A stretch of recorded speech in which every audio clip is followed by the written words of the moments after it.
In the movie that we showed here at the church this past week, first in our series of summer movies, there's a character in the movie who's an astronaut played by George Clooney.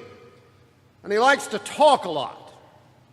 Almost anything that happens seems to remind him of some story, which he then immediately launches into. The problem is that over the years, everyone has heard all of his stories, and no one appears to be all that interested in hearing any of them yet again. And that, I must say, is one of my fears when it comes to writing sermons. Because when I'm working on a sermon, I very often think of a story that's happened to me somewhere along the way, a story that would nicely illustrate or introduce some point that I'd like to make in that sermon. But then I begin to wonder if I've ever told that particular story in a sermon before. And if so, where? Was it here? Was it somewhere else? Was it anywhere at all? And lots of times I just can't remember. And I must say, the older I get, the worse this problem becomes. So stop me if you've heard this story before. You better not, actually. Now, this is something that happened to me a long time ago. It had happened either in the fall of 1979 or the winter of 1980. One or the other, because I know exactly where this happened, and it's a place I only lived for 1 year. What happened is that I read a book. Now, of course, there's nothing unusual about that. I read books all the time. Not as many as Ken Ross, but I read a lot of books. But this was the only book that I've ever actually read straight through. And I mean, I read it straight through without stopping. And it wasn't a short book either. Almost 600 pages, and it took me a full day to read it, by which I mean a little more than 24 straight hours right through the night. And that's the only time in my life I've ever done something like that. And to this day, I don't really know why. What it was about this particular book that I just could not put it down. The book was Sophie's Choice. Anybody here ever read that? A few of you. Sophie's Choice. It was a novel by William Styron that was later made into a movie that starred Meryl Streep, who won an Oscar, actually, as the best actress for her portrayal of Sophie. Now, you don't find out what Sophie's choice was until the very end of the book. But you do know from very early on that there's something wrong, that something has happened in the past that literally haunts Sophie. In the end, you do find out what her choice was, and you realize then why she never got over it, why, in fact, it eventually drove her to suicide. It was a choice that she was forced to make at a particular juncture in her life, a choice that was a very extreme case of a certain kind of choice that almost all of us are faced with at some point in our lives. A particular kind of choice that's not only difficult, but can be among the most important decisions that we're ever called upon to make. Though thankfully none of us is ever likely to have to make the kind of choice that Sophie did. Now, when I say a particular kind of choice, it's very difficult.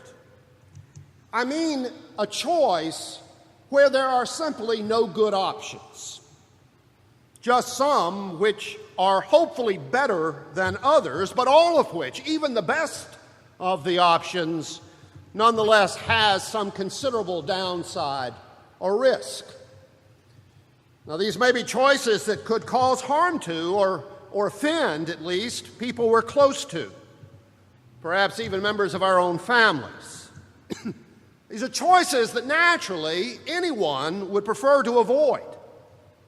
choices you'd like to just put off in the hope that some better option might eventually come along later.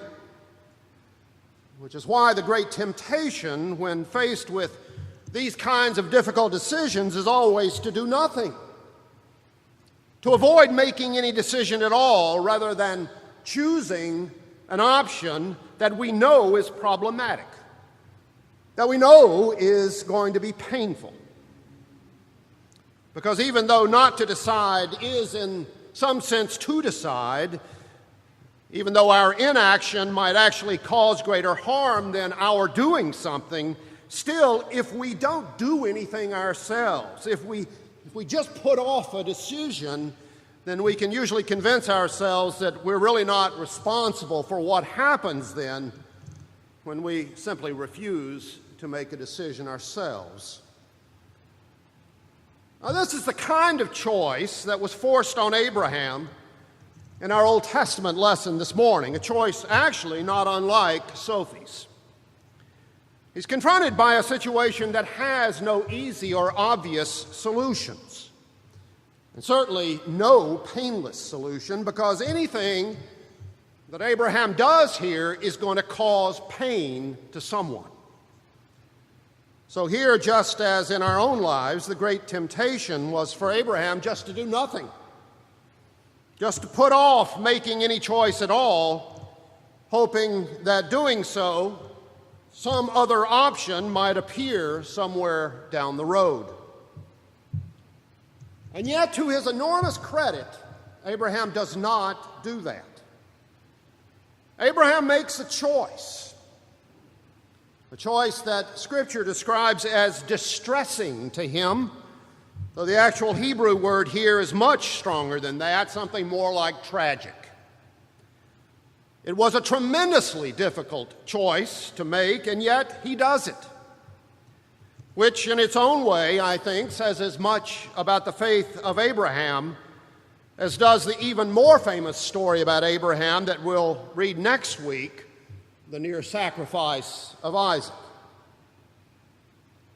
Now, the question that I'd like to pose for us today is, what is it that makes these kinds of choices and decisions so difficult for us to make?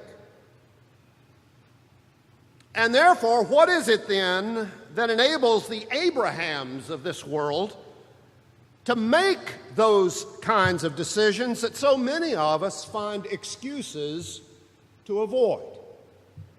Now, again, I'm talking about decisions that have really no good outcomes. Decisions that are going to hurt someone, maybe even someone we love.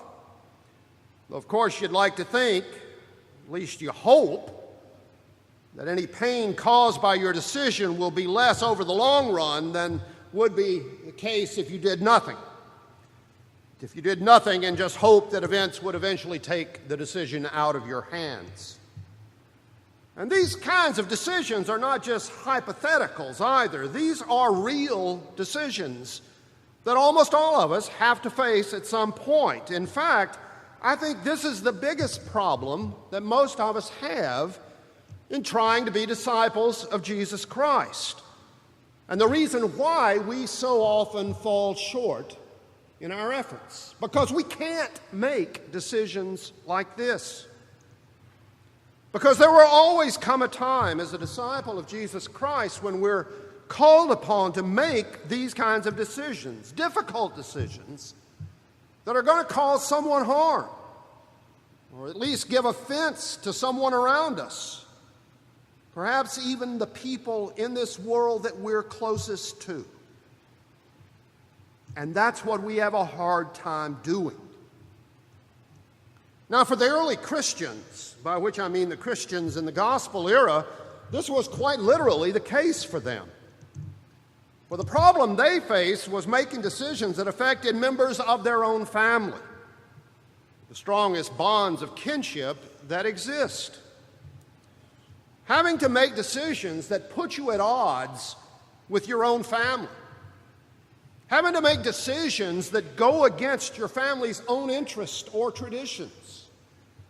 Having to make decisions that effectively rendered you no longer a member of the community into which you were born, all of those were the kinds of decisions that faced early Christians. And they were the toughest obstacle that they faced. And for many of them, in fact, it proved to be an insurmountable obstacle because more than a few of them just could not bring themselves to do it.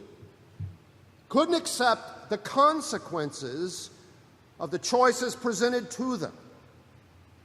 Not because they didn't want to be a disciple of Jesus Christ, but because they simply could not bring themselves to bear the true cost of discipleship. The fact is, we're uncomfortable with these kinds of choices, profoundly uneasy with having to make them, which is why Christians, even quite devoted Christians, so often end up going along with conditions in the world around us that by all rights we should find intolerable. Because not going along with the prevailing culture would very often set us at odds with the people closest to us around us. And that's what we have a hard time doing, what frankly we're afraid to do. This is exactly what gave rise, I suspect, to Jesus' shocking statements in our gospel reading this morning. Statements that were born, I'm sure, of the frustration of calling people to discipleship and then having to watch them be unable to bring themselves to make the hard kinds of decisions that inevitably come along with discipleship. That's why Jesus said, "Don't assume that I have come to bring peace on earth. I haven't come to bring peace. I've come to bring a sword." And then he goes on to talk about having to hate your own father and mother, indeed to hate your own children in order to be his disciple. Now, I'm sure there's some exaggeration, some hyperbole involved in these sayings. But the fact is, Jesus is right. We do assume that this couldn't possibly be so. That Jesus would never ask us to do such a thing. That Jesus would never put us in a position where we might have to make these kinds of choices. Because we want to think there is no cost to discipleship, that there are no hard decisions that ever have to be made, that there will never come a time when you might be forced to take a stand that's going to set you at odds with even your own family. We don't want to think that's the case. But in fact, it is. So why do we think that? And why then do we find such decisions so hard to make? And all too often then just go along with stuff that we know is wrong. I grew up in a place that was the way it was because decent people, the overwhelming majority of whom considered themselves to be Christians, people that absolutely knew better, refused for too long to stand up for what was right, to stand up for what they knew was right, because to have done so would have cost them a place in the society of which they were a part, would have broken ties even with members of their own families. So why is it so hard for us to do that? To stand up and do the right thing, even if it does mean we're on our own, if we make those kinds of choices. What is it that we're so afraid of? That, I think, is one of the things that Paul is talking about in his letter to the Romans, a book that we'll be reading, as I mentioned earlier, for the rest of the summer. His answer as to why is fear. We're afraid. In the end, the reason we have a hard time making tough choices is just pure and simple fear. We're afraid because we don't know what will happen. We can't be sure what life has in store for us if we make those decisions. So you and I look at the world around us and we see uncertainty everywhere we look. And the more uncertain our future, the more then we hold on to what we've got with what is practically a death grip. And we're not letting go unless we can be sure of what is to come. But of course, in this life, we can never be sure. Absolutely sure. So when push comes to shove, all too often we choose not to rock the boat. Because we're afraid it's the only boat we've got. Which is why we come up with all kinds of excuses for why we can't do what we know is right, what Jesus, in fact, has called us to do. It's what Paul calls death's dominion. Death's dominion over us. He doesn't mean that we're afraid of death or even that we're afraid of dying. He means that as mortal creatures, we know we're not in control. And most of the time, we can live with that as long as everything is going along smoothly. But when things are not going along smoothly, when times get tough, when we're faced with decisions that we know are going to change our lives in ways that we cannot foresee, then in the face of uncertainty like that, we have a tendency to cling to what we know, what we're used to, what we're comfortable with. And we can't make those tough decisions unless we have the courage and the faith of an Abraham or of a Paul, and can choose to do what is right, no matter what the consequences, no matter what the cost, no matter where it may lead us, because we're confident that in the end,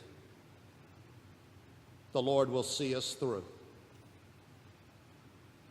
And that faith makes all the difference in the world. That faith is what allows us to make the hard choices. In the name of the Father, and of the Son, and of the Holy Spirit, to whom be all glory and honor now and forevermore.